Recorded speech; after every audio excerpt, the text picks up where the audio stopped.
오늘 우리에게 주시는 하나님의 말씀은 디모데전서 6장 11절에서 16절까지의 말씀입니다. 디모데전서 6장 11절에서 16절까지의 말씀, 주의 말씀을 제가 봉독하겠습니다. 오직 너 하나님의 사람아, 이것들을 피하고 의와 경건과 믿음과 사랑과 인내와 온유를 따르며 믿음의 선한 싸움을 싸우라. 영생을 취하라. 이를 위하여 내가 부르심을 받았고 많은 증인 앞에서 선한 증언을 하였도다. 만물을 살게 하신 하나님 앞과 본디오 빌라도를 향하여 선한 증언을 하신 그리스도 예수 앞에서 내가 너를 명하노니 우리 주 예수 그리스도께서 나타나실 때까지 흠도 없고 책망받을 것도 없이 이 명령을 지키라. 기약이 이르면 하나님이 그의 나타나심을 보이시리니 하나님은 복되시고 유일하신 주권자이시며 만왕의 왕이시며 완주의 주시오. 오직 그에게만 죽지 아니함이 있고 가까이 가지 못할 빛에 거하시고 어떤 사람도 보지 못하였고 또 볼 수 없는 이시니 그에게 존귀와 영원한 권능을 돌릴지어다. 아멘. 계속해서 디모데전서 우리 함께 묵상하고 있습니다. 사도 바울이 자신의 아들과도 같은 또 동역자에게 그 목회하는 그런 현장에서 어떠한 마음을 가져야 되는지 계속해서 당부하고 있는 것을 우리는 보게 되는데요. 특별히 오늘 나오는 그 사도 바울의 이 당부를 볼 때에 정말 우리 그리스도인들, 특별히 이 땅에서 예수 그리스도를 믿고 살아가는 사람들에게 많은 호칭들이 있는데 그 중에서도 사도 바울이 오늘 본문 말씀을 오직 너 하나님의 사람아 라고 부르고 있음에 우리는 주목해 볼 필요가 있습니다. 이 하나님의 사람이라고 하는 이 호칭은 하나님께 속한 사람, 또한 하나님의 일에 쓰임받는 사람이라는 뜻을 가지고 있습니다. 그러니 얼마나 존귀한 호칭입니까? 그런데 하나님께서는 이 존귀한 호칭을 디모데뿐만 아니라 오늘 하나님을 경외하는 우리 모두에게 주셨음을 우리는 잊지 말아야 할 것입니다. 우리가 누구인지 아는 것은 참 중요한데요. 특별히 우리가 예수님을 믿고 얻게 된 이 영적 신분을 우리가 잊고 살아가지 않고 또 우리가 영적 신분으로서 하나님의 사람임을 인식하며 살아갈 때에 우리는 그 신분에 합당한 삶을 살아갈 수가 있습니다. 여러분은 여러분들이 존귀한 하나님의 사람이심을 믿으십니까?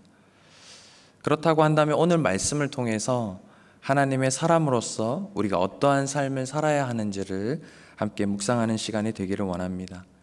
첫 번째로 하나님의 사람은 힘써 쫓아야 하는, 따라야 하는 것들이 있습니다. 오늘 본문 11절 말씀입니다. 오직 너 하나님의 사람아, 이것들을 피하고 의와 경건과 믿음과 사랑과 인내와 온유를 따르며. 여기서 피해야 하는 것은 앞서 우리가 묵상한 다른 교훈과 돈에 대한 욕심을 말하고 있습니다. 오늘 특별히 사도 바울이 디모데와 우리들에게 당부하는 것은 오직 우리가 따라가야 하고 쫓아야 하는 것은 오직 의와 경건과 믿음과 사랑과 인내와 온유를 따르라고 말씀합니다. 한 단어씩 짧게 살펴보면 의를 쫓는 것이란 무엇을 의미할까요? 예수님을 믿는 사람은 하나님께로부터 의롭다함을 받은 사람들이지 않습니까? 여기서 의를 쫓는다라고 하는 것은 우리가 일상생활에서도 의롭다 하심을 받은 사람답게 의롭게 살아가라는 것입니다. 특별히 세상을 쫓아가지 말고 항상 구별된 그런 의로운 삶을 살아야 함을 말씀하고 있습니다. 다음으로 경건을 쫓으라, 따르라 말씀합니다. 이 경건은 하나님을 경외하면서 살아가는 삶을 의미합니다. 우리가 무슨 일을 하든지 또 하나님을 항상 의식하는 것이 중요합니다. 하나님이 나와 함께 하시고 나와 동행하신다라는 그것을 의식하고 살아가는 것이 바로 경건입니다. 특별히 우리가 예배하며 예배 생활에 힘쓰는 것 또한 경건 생활의 기본이라고 할 수가 있습니다.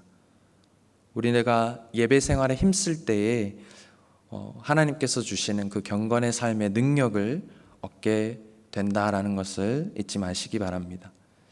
다음으로 믿음을 따르라, 쫓으라 말씀합니다.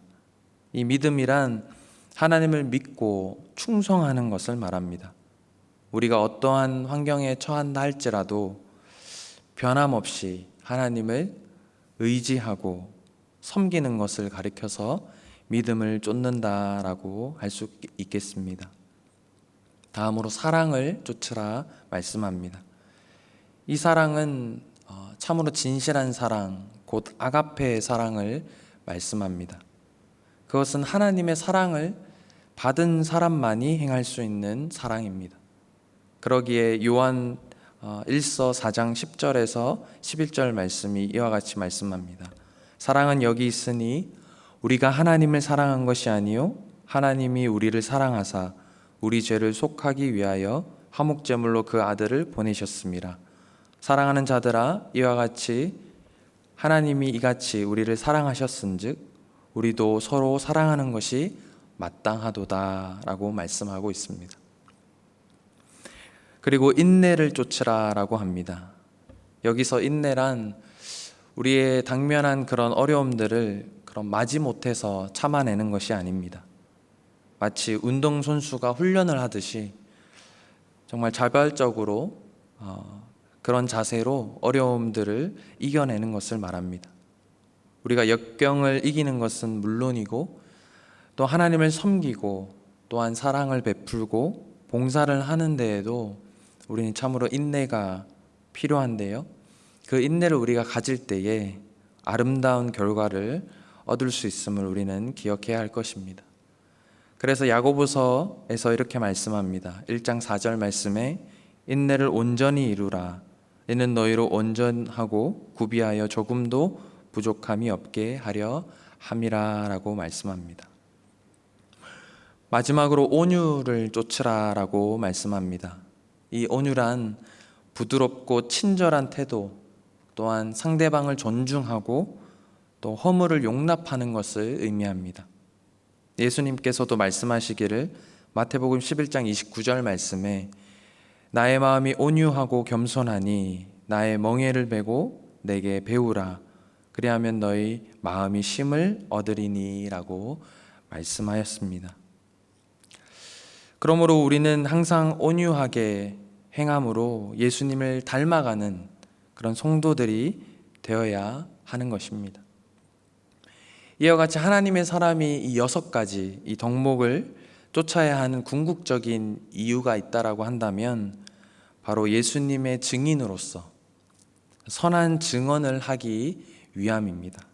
오늘 본문 12절 말씀에 믿음의 선한 싸움을 싸우라, 영생을 취하라, 이를 위하여 내가 부르심을 받았고 많은 증언 앞에서 선한 증언을 하였도다 라고 말씀합니다.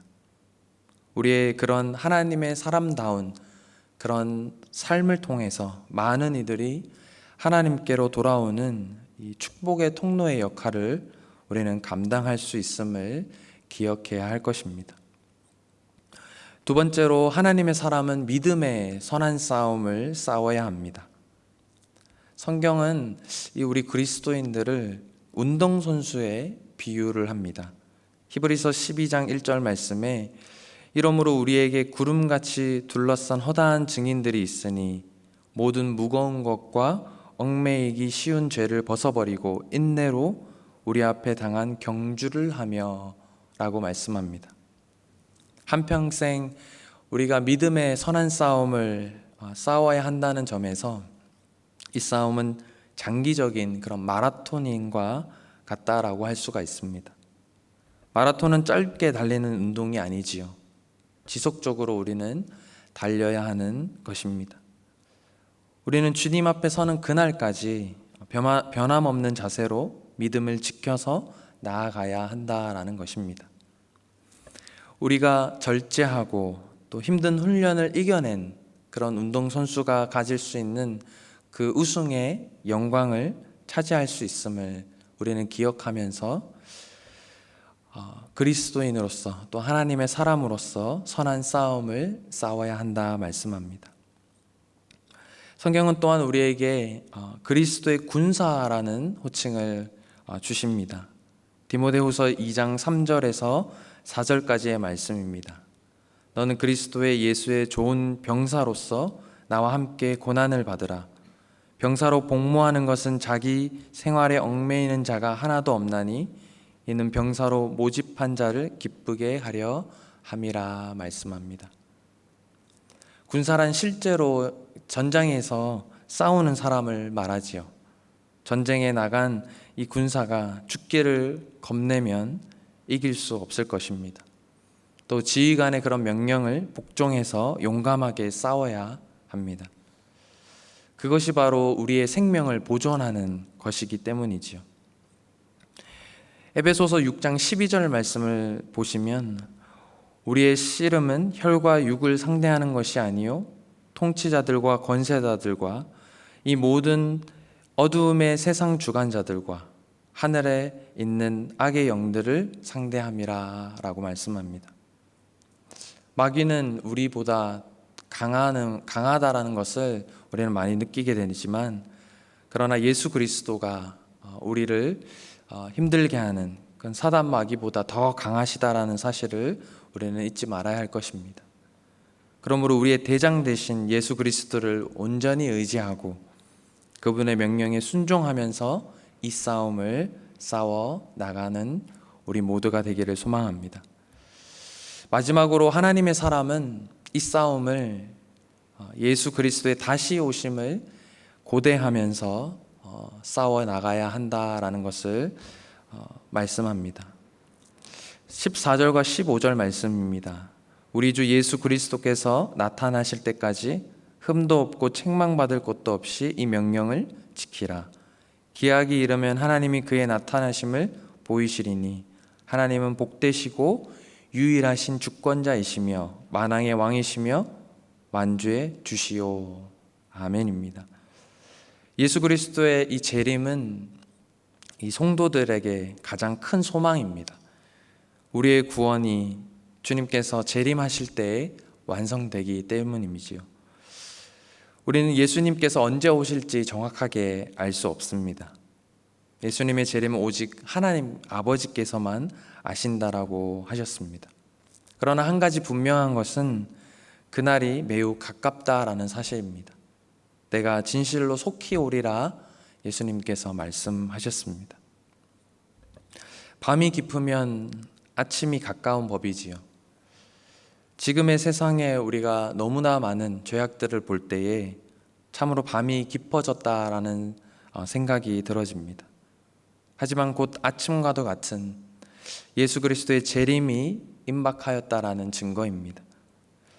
예수님의 재림은 곧 성도들의 또한 교회의 최종적인 승리하는 날이지요. 이 주님의 재림을 고대하는 이유가 거기에 있는 것입니다. 사랑하는 하나님의 사람, 성도 여러분, 우리가 하나님의 사람으로서 불려줄 수 있었던 그 궁극적인 이유는 오직 예수 그리스도의 십자가 은혜가 있었기 때문에 가능했음을 기억하시기 바랍니다. 우리가 하나님의 사람으로서 오늘 우리가 불려졌다라는 사실을 잊지 마시고 우리의 본분을 잊어버리시지 마시기를 바랍니다. 참으로 하나님의 사람답게 다른 교훈과 또 불경건과 돈에 대한 욕심을 피하시고 오직 의와 경건과 또 믿음과 사랑과 인내와 온유를 따르면서 또 믿음의 선한 싸움을 싸우는 저와 여러분이 되기를 소망합니다. 이를 위해서 영적 분별력을 가질 필요가 있습니다. 곧 다시 오실 예수 그리스도를 맞이할 준비를 하는 오늘도 힘써서 나아가는 저와 여러분이 되기를 주님의 이름으로 축복합니다.